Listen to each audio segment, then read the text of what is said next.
Good morning, children. I welcome you all to the GK class once again. Today we're going to do lesson number 34 and 47. So let's start with lesson number 34 first, which is musical instruments. Now I know that you all know that what musical instruments are. ऐसी चीज़ें जिनसे बहुत मीठी मीठी प्यारी प्यारी आवाज़ें निकलती हैं और हम इन इंस्ट्रूमेंट्स को सॉन्ग्स में यूज़ करते हैं, डांस करने के लिए यूज़ करते हैं, right? So let's begin. Now what is music? Music is the art of expression in sound.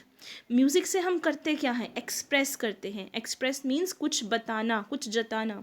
For example, when you feel like dancing, जब आप बहुत खुश होते हो, एक्साइटेड होते हो, तो आप कैसे डांस करते हो? आपको उसके लिए म्यूज़िक चाहिए होता है. म्यूज़िक, जिस तरह का म्यूज़िक आप सुनते हो, हमें आइडिया हो जाता है कि आपका मूड किस तरह का है, राइट? अगर आप खुश हो तो आप हैप्पी वाला म्यूज़िक सुनोगे, अगर आप उदास हो तो आप बहुत स्लो वाला म्यूज़िक सुनोगे, right? So music is the art of expression. Express करते हैं हम म्यूज़िक के थ्रू इन साउंड, एक आवाज़ के थ्रू. ठीक है ना? Moving on, music is produced by playing instruments. Music कैसे प्रोड्यूस किया जाता है? प्रोड्यूस मीन्स कैसे निकाला जाता है म्यूज़िक. म्यूज़िक निकालते हैं हम इंस्ट्रूमेंट्स को प्ले करके.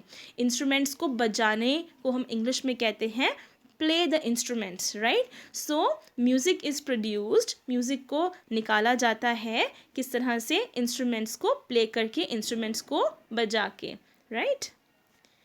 देर are different types of musical instruments. Musical instruments बहुत डिफरेंट टाइप के होते हैं. आपको हर एक स्टेट में डिफरेंट इंस्ट्रूमेंट्स मिलेंगे. जैसे कि फ्लूट. फ्लूट मीन्स बांसुरी.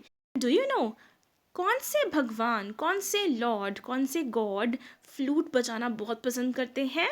He is Lord Krishna. Krishna भगवान को बांसुरी बजाना बहुत पसंद है. सो बांसुरी में होता क्या है? There are tiny tiny holes in the flute. बहुत टाइनी से होल्स होते हैं, बहुत छोटे से होल्स होते हैं जिनके थ्रू डिफरेंट डिफरेंट जो साउंड्स हैं वो निकलती हैं. Next is guitar. Guitar basically ऐसा इंस्ट्रूमेंट है जिसमें बहुत सारी स्ट्रिंग्स होती हैं, जो कि आप वायर्स देख सकते हो. इनको हम स्ट्रिंग्स कहते हैं गिटार में. Then is tabla. जब हमें कोई बीट देनी होती है, ताल देनी होती है, देन वी यूज़ तबला. और तबला जो होता है वो 2 पार्ट्स में होता है. तबला जो होता है उसके लिए 2 पीसेस हमें चाहिए.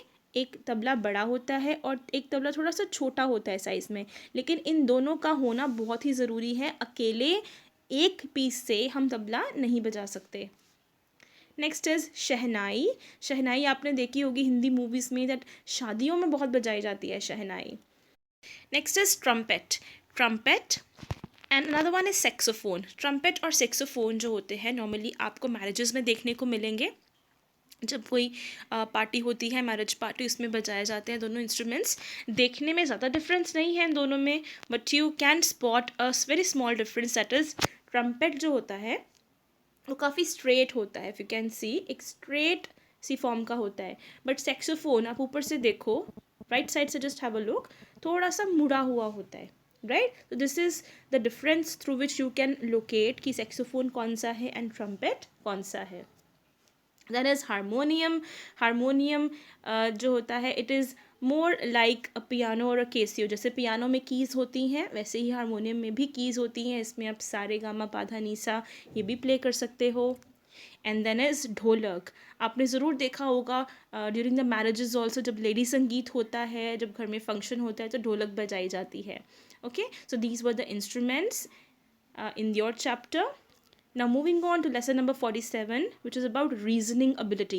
Reasoning ability होती है कि आपका माइंड जो है वो कैसे किसी पज़ल को सॉल्व कर सकता है, आपका माइंड किसी प्रॉब्लम को कैसे सॉल्व कर सकता है, right? So let's have a look. The question is right the fruits in correct alphabetical order. Alphabetical order means जैसे आपको ABC तो आती है ऑलरेडी, A to Z आपने सीखा हुआ है, नर्सरी से आप सीखते आ रहे हो, राइट? सो आपको करना क्या है, जिस ऑर्डर में ABC लिखी जाती है you have to arrange these fruits in that order. आपको उसी ऑर्डर में इन फ्रूट्स को अरेंज करना है. Like the first one is apple. अब A सबसे पहले आता है, that is why A for apple. Let's see ahead now. Do we have any other fruit which starts with A? No, A से कोई और फ्रूट स्टार्ट नहीं हो रहा है. तो चलते हैं नेक्स्ट लेटर पे which is B. So B for banana. यहाँ पर नेक्स्ट हमारा फ्रूट आएगा B for banana. Next is alphabet C. C से कौन सा फ्रूट है?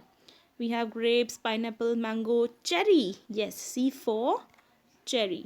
इसी तरह से नेक्स्ट फ्रूट हम देखेंगे डी से, but it is no fruit which starts with letter D. E से भी कुछ नहीं है, एफ से भी कुछ नहीं है, but next we have is G for grapes. Now H I J K L, यहाँ पर इन लेटर से हमारे पास कोई फ्रूट्स नहीं है. After L comes M and we have M for mango. N से भी कुछ नहीं है, but we have O for orange. P से pineapple, and with W we have watermelon. So इस तरह से you have to solve this chapter. You just have to put the numbers in front of the fruits जो कि हमारे alphabetical order में दिए गए होंगे. Okay, so this is how you have to solve the two chapters. I hope there is no confusion in these two chapters. These were very easy. So do solve these chapters in the book and have a great time ahead. Thank you.